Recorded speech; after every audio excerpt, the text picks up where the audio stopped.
Hey, good morning, guys. It's Julie Hamilton with Life Builders, bringing you simple tips to build a strong and healthy life. Thanks for joining me this morning. Welcome to Monday.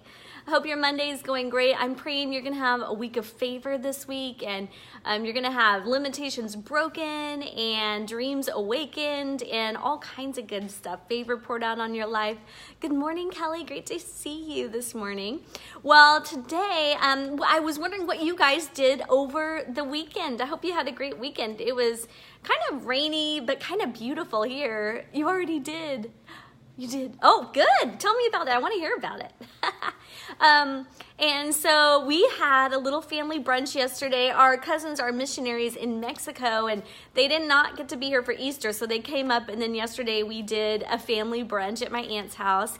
And one thing I love about our family is that I think we cover every skin tone from milk of magnesia white to dark chocolate brown, and every skin tone in between, and it's so great. If you look at my IG stories today, there's a picture where we were all praying, and when we were praying, my uncle started talking about diversity. I was like, I would love you, but you know, it's those sweet moments that you just stop and go, wow, life is sweet, isn't it? So I hope you had some sweet moments this weekend. Today's chat is going to be short and sweet. It's something that I read this weekend that I wanted to share with you that it really got me thinking. And it kind of reminded me of a story. A few years ago, we get to travel for our business, and these companies that hire us will put us up in really nice really nice hotels, like maybe the Ritz-Carlton or whatever, and we bring our kids with us because they're homeschooled, and so it's been fun. And there was this one season where we got to travel to all these beautiful hotels, and our kids were with us. Well, the next hotel we went to was one that we were paying for. So it was just a regular hotel, no bellman, no valet parking, you know, the kind of you just drive up and unload your stuff and go in. Good morning, Carol. Great to see you. Oh, that's great. Oh, that's awesome, Kelly. Congratulations. And so we pull up to this hotel, and we all get our baggage out, and then we're walking in, you know, we pick our stuff up and we walk in, all except for Livy. And we look around, and she has left her baggage right in the middle of the thing, right in the middle of the street. And so, you know, we're like, Livy, what are you doing? And she's like, well, who's going to carry my bags? You know, she's like probably, I don't know, 6 or 5 or 7 or something like that. She's like, well, who's coming to get my bags? You know, like, what? I have to carry my own bags? What? And we were like, pick up those bags and get over here. Come on. That's me. There's Livy. She's going to say hi. And so, you know, but what happened was because of her experiences, she was taking that for granted that someone's going to come along and pick up her bag and put it on the cart and take it to her room for her. She didn't realize, oh, that is a privilege. That's a freedom. That is a gift that somebody had been giving her this whole time. And I just read this in Earl Nightingale's The Strangest Secret. Have you guys read this book, The Strangest Secret, or heard the speech by Earl Nightingale? It was from 1957 is the original speech. In this book I bought, it was like $2.99 or something, and it's the transcript of the original speech. The original speech is only 19 minutes, and you can watch it on YouTube or listen to it on YouTube, which I did, and then I read along with this book. But I think he brings up this amazing point that I want to share with you that's pretty thought-provoking that we have to think about. He's talking about how the human mind is like a piece of land, and whatever we plant in it is going to grow. So whether you plant corn and you're going to get a good crop of corn. If you plant poison ivy or something, you're going to get a big good crop of poison ivy. So the mind is neutral, but whatever you plant in it determines what you're going to get, the fruit that you're going to get. And I'm just going to read this to you. I'm just going to read the text to you because I want you to think about this.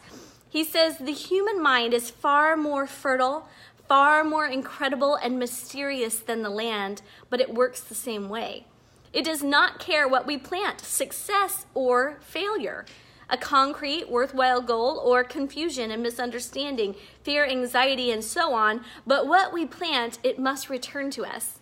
The human mind is the last great unexplored continent on the earth. It contains riches beyond our wildest dreams.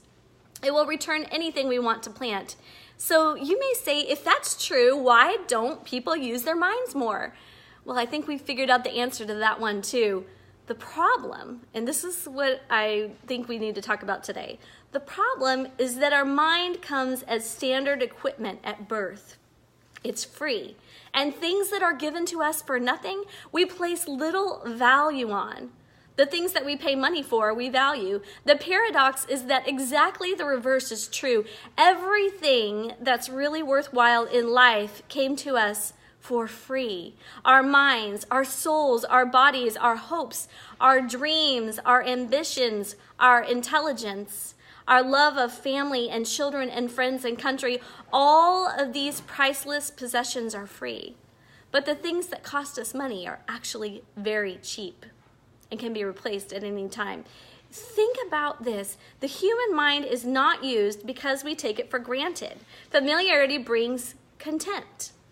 And it goes on to say how it can do any kind of job. But here's the point, is that the things in life that are most valuable are actually free, and we take those free things for granted, don't we? When I had surgery last year and I could only use one arm for months, I realized that I had taken for granted, hey, can you hold on just one second? Livy, I can totally hear everything you're doing. Can you stop, please? Thank you. Sorry. She's studying for science test. But when I had surgery and I could only use one arm, I took for granted having two arms. I never realized I'd taken it for granted before, but all of a sudden I was like, whoa, having two arms is a gift.